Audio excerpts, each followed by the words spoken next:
There's no mercy for sex offenders in prison. Some of the most brutal violence I saw was against sex offenders. Prison can be a really tough place, especially for inmates who are in for crimes against children. Once other prisoners find out someone's been charged with pedophilia, life becomes incredibly hard for them. They're often pushed away by others and treated badly, and in some cases, it even leads to them being killed. There have been at least 10 instances where child molesters were killed by other inmates right after they arrived in prison. Came in and you read his paperwork and it said he's a child molester, you would have to kill him or you would get killed. That's how it works. There's no way around it.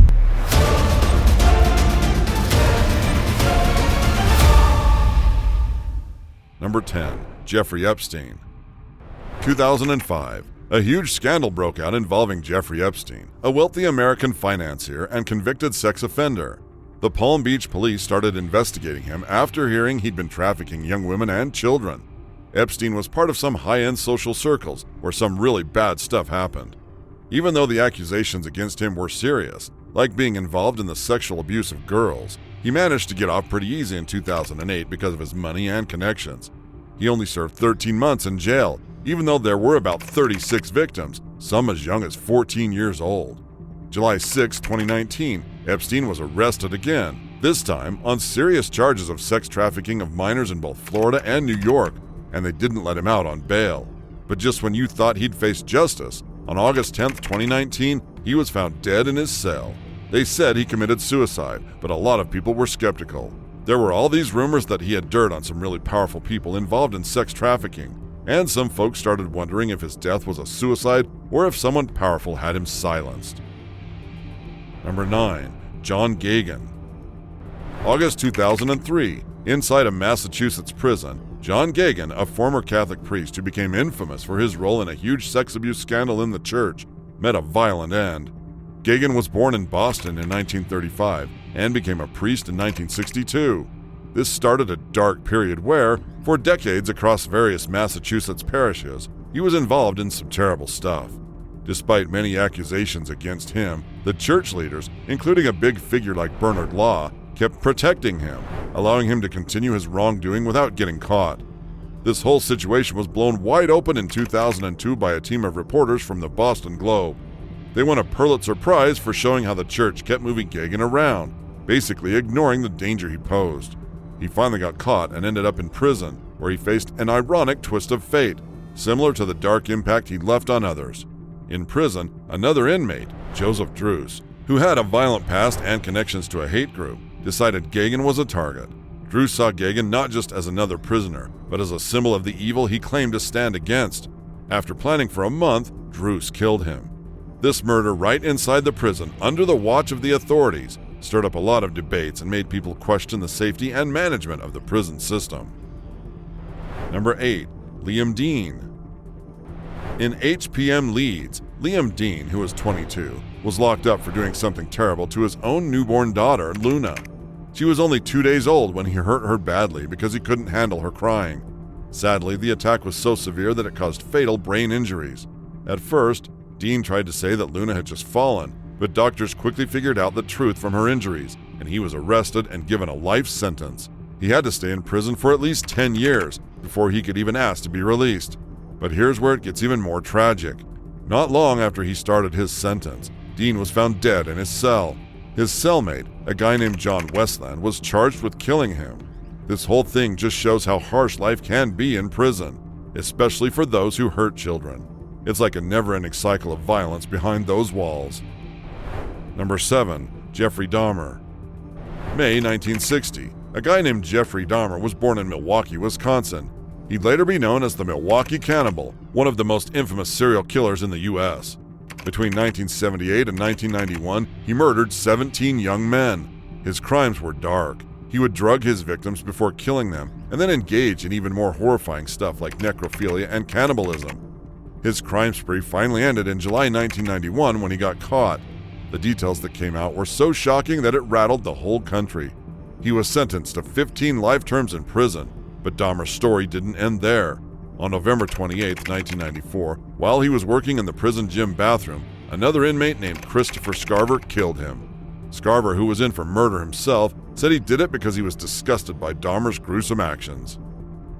Number 6. Nicholas Anderson. January 2017. A tragic event happened at the Santa Rosa Correctional Institution in Florida. Nicholas Anderson, who was 27 and in prison for child molestation, met a gruesome end. His cellmate, Rocky Allie Beeman, who already had a violent past with a life sentence for a 2005 murder and was even facing execution for another crime in 2012, was the one who did it. The attack was downright savage. It started with Beeman throwing a bunch of punches at Anderson's face, but that was just the beginning. He then tied up Anderson's hands and feet, making it impossible for him to fight back. The final blow was with bed sheets used to strangle him and a homemade weapon that stabbed his neck.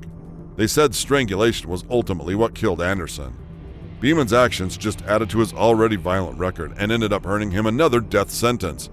During his trial, he didn't even want a jury there. He gave up that right and faced the judge on his own to hear his sentence.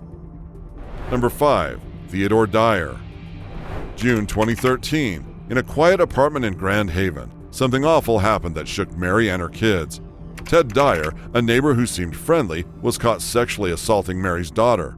Mary felt something was wrong, went into Dyer's apartment without him knowing and saw it herself. She quickly got her daughter out of there and called the cops, which led to Dyer being arrested and found guilty of serious charges. Dyer, who was 67, got a sentence of 25 to 50 years, but didn't last that long in prison.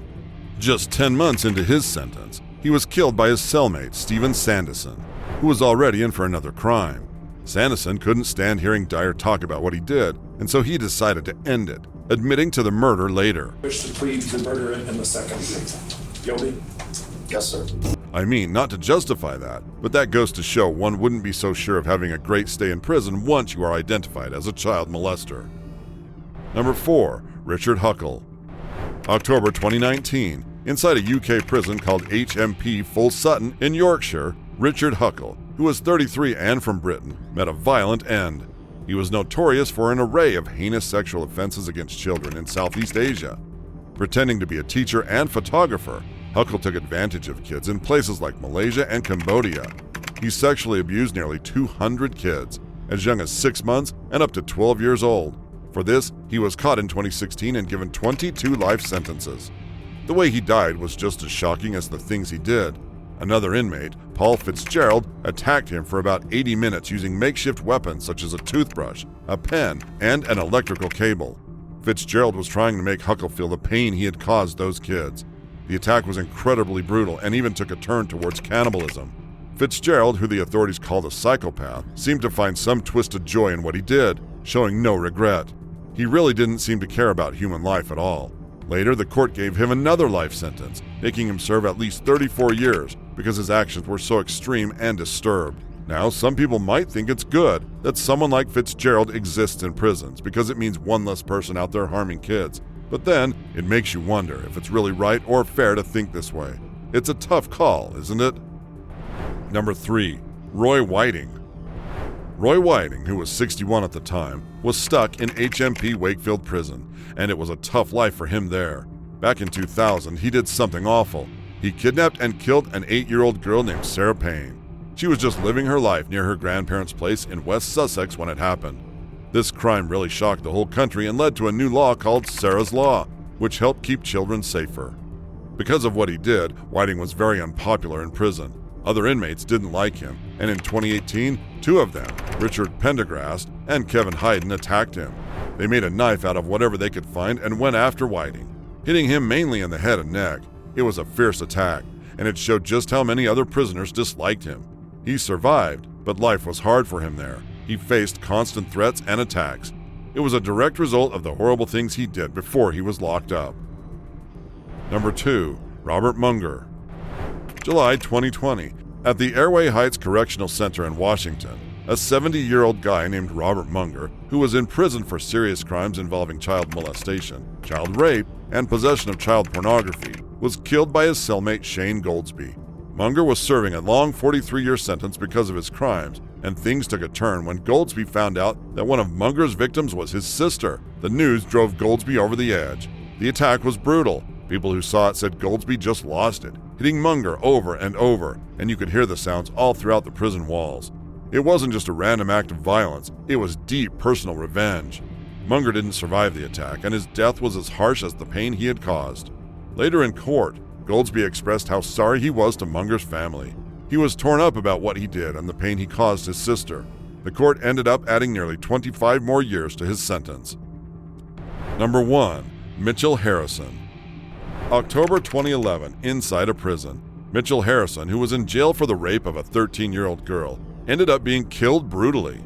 Even though he grew up in a normal family, by the time he was 23, he had gotten into some seriously bad behavior, and that's why he was locked up. His criminal actions started when he was a teenager and just got worse as he got older. On the day it happened, 2 inmates, Michael Parr and Nathan Mann, tricked Harrison into going into a cell where they overpowered and killed him through a combination of throat slitting and disembowelment. The way they did it was particularly gruesome. They even thought about eating part of his body afterward, though they couldn't go through with that part. The whole thing was planned out because of their twisted interest in murder and cannibalism, and maybe because they disliked Harrison. He was known for being pretty bold about his past crimes, which didn't help. Thanks for watching our video. Do you think these criminals deserve the end they received? Let us know in the comments section below. If you enjoy interesting crime stories, please like and subscribe to our channel. There's plenty more where these came from.